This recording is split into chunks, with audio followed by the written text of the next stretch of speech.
Makanya kalau antum lihat 13 tahun Nabi Muhammad sallallahu alaihi wasallam di kota Mekah itu ngapain sih? Khamr masih halal diminum. Jadi sahabat itu masih minum di Mekah. Jilbab masih belum diwajibkan. Puasa belum turun. Kewajiban sholat itu baru diwajibkan tahun ke-10 kenabian. Masuk tahun ke-11 kenabian. Yang digarap itu akidah yang benar kepada Allah Azza wa Jalla. Keyakinan yang seharusnya hamba ini, gimana sih kita menghadapi kehidupan ini? Kita bisa lihat bagaimana para sahabat Nabi disiksa tapi tahan disiksa.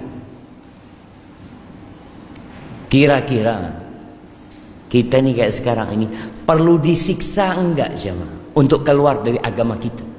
Mungkin sebagian kita gara-gara fulus dijual agama. Apa mungkin kita bisa tabah seperti Bilal bin Rabah? Bilal itu dibeli sama Abu Bakar Siddiq dalam kondisi tertanam di tanah, di pasir. Disiksa sama Abu Jahal, sama Umayyah bin Khalaf. Hanya satu yang dia katakan, ahadun ahad, ahadun ahad, satu. Nggak kebayang nih bagaimana siksaan yang diterima Bilal bin Rabah, tapi keyakinan yang kuat dengan Allah Azza wa Jalla membuat dia jadi tenang. Nggak ada yang kemudian berpikir, aku nih udah masuk Islam tapi kok nggak dimudahkan urusannya sama Allah Subhanahu wa Ta'ala. Aku udah sholat, aku udah ngaji. Nggak ada di diri mereka itu sama. Bagaimana Nabi mendidik mereka. Memang pernah terjadi sekali para sahabat itu merasa, sampai kapan seperti ini? Khabbab bin Arad itu pernah dibakar. Agar dia keluar dari Islam ini dibakar. Allahu Akbar. Suatu hari Umar Khattab radhiyallahu anhu mengatakan, ya Khabbab, engkau mau nggak kisahkan kepada kita gimana siksaan yang engkau terima dulu? Umar bin Khattab sudah tahu,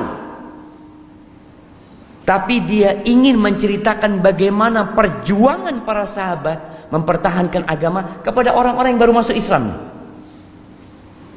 yang mereka dapat enaknya Islam tapi tidak merasakan perjuangan menegakkan agama Allah. Itu Khabbab nggak cerita dia. Dia langsung buka bajunya. Dia tunjukkan punggung. Umar bin Khattab mengatakan, aku nggak pernah melihat punggung seperti ini.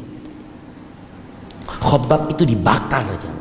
Antum nggak lihat ada orang disiksa dengan dibakar di bara api. Sampai akhirnya bara api itu mati gara-gara air yang keluar dari dagingnya Khabbab bin Arad. Kenapa mereka digitukan? Mereka hanya mengatakan la ilaha illallah. Mereka nggak mencuri. Mereka mempertahankan la ilaha illallah. Inilah keyakinan yang kadang-kala kita ini yang Islam dari lahir nggak punya kayak gitu. Makanya kalau bicara doa, subhanallah, itu para sahabat yang disiksa-siksa, Khabbab bin Arad, Ammar bin Yasir, sempat datang kepada Nabi SAW. Dia datang jumpai Nabi SAW karena tahu tidak ada jalan kecuali memohon pertolongan Allah Azza wa Jalla. Mereka datang mengatakan, ya Rasulullah, ala tad'ullah lana, ala tastansir lana. Wahai Rasulullah, apa engkau tidak berdoa memohon kepada Allah buat kami? Apakah engkau tidak meminta pertolongan kepada Allah buat kita ya Rasulullah? Mereka sudah merasa nggak kuat jemaah. Apa kata Nabi SAW? Itu di bawah naungan Ka'bah Nabi cerita. Ala laqad kana fi man kana qablakum. Kalian tahu orang-orang sebelum kalian. Yunsharu bimin min hadid. Mereka itu ditanam di tanah, kemudian ditaruh gergaji di kepalanya. Digergaji itu jamaah.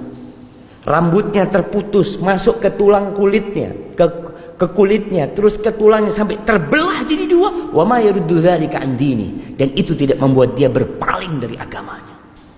Wa yumshatu bi amshatin min hadid. Ada yang disisir dengan sisir dari besi, sehingga daging itu berpisah dari tulangnya. Wa ma yaruddu dzalika an dini. Kata Nabi SAW, dan itu tidak membuat dia berpaling dari agamanya. Allah akan menyempurnakan agama ini. Hatta yasira raqib min Son'a ila Hadramut. Sampai nanti ada seorang yang berjalan dari Son'a ke Hadramut, melakukan perjalanan. La yakhafu illallah wa dhi'ba ala ghanami. Mereka tidak takut kecuali kepada Allah, dan mungkin kepada serigala yang akan menyerang kambing-kambing dia. Walakinnakum qaumun tasta'jilun. Tapi kalian adalah kaum yang tergesa-gesa.